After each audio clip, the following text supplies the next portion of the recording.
Hi, my name is Emily Reed, and I am applying to the UNT Counseling graduate program for the fall semester of 2020. What are your aspirations related to the field of counseling? I would like to be an LPC, specifically an LPC who works with adolescents. Adolescents are my population of choice because I feel like they're a misunderstood group. Often, adults in their lives attribute their problems and their turmoils and emotions to simply being hormones. And that's often not the case. Even if it was the case, adolescents and everyone deserve a safe space to process their emotions. Ideally, I would like to work with adolescents who struggle with substance use disorder or adolescents who struggle with eating disorders, disordered eating, and body image issues.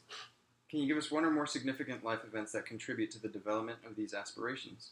One significant life event that contributed to the development of these aspirations was when I first entered college, a family member of mine was arrested. They struggled to fulfill parole requirements because of how heavily they struggled with substance use disorder. The court system was not punitive, but rather encouraged rehabilitation, and they were sent to an inpatient program where they completed daily counseling, as well as on the weekends we all did family counseling. Through this, I watched the individual grow, change, and heal, but I also watched my family unit grow, change, and heal. I really learned the importance of the relationship that is built with the client and the patient. The client and the therapist. I think that relationship is so important in healing for both the client and for the way that the client chooses to heal the relationships with those that they would like to outside of that relationship. What's the single greatest personal asset that will serve you in realizing your aspirations? The single greatest asset that will help me in realizing these aspirations is my flexibility. I think in any job and in life, it's so important to be flexible. You can have a plan and life can totally throw that plan to the wind, and you have to be okay with achieving your goals and taking a path that doesn't look like the path you originally planned on taking. I think that flexibility is especially important to being a counselor because you don't know what new challenges the day is going to throw at you or what challenges a new client's going to throw at you. You have to be able to change, adapt, and grow while still being true to yourself as a counselor. What's one personal characteristic or quality that you most need to modify, improve, or change in order to realize these aspirations? One quality that I need to modify in order to realize these aspirations is that I'm a perfectionist.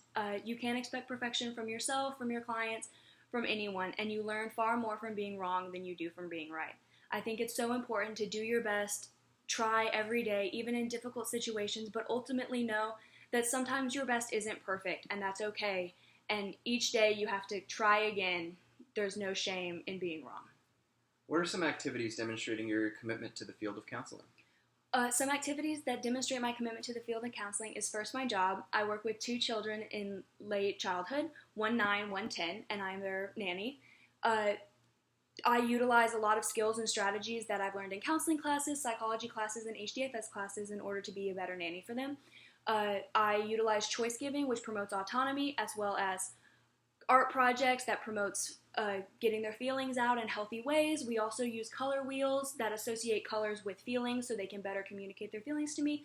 And I allow rough and tumble play to an extent because I've learned in many classes that rough and tumble play between siblings and between peers actually promotes conflict resolution as opposed to a parent, teacher, adult stepping in every time that there is conflict.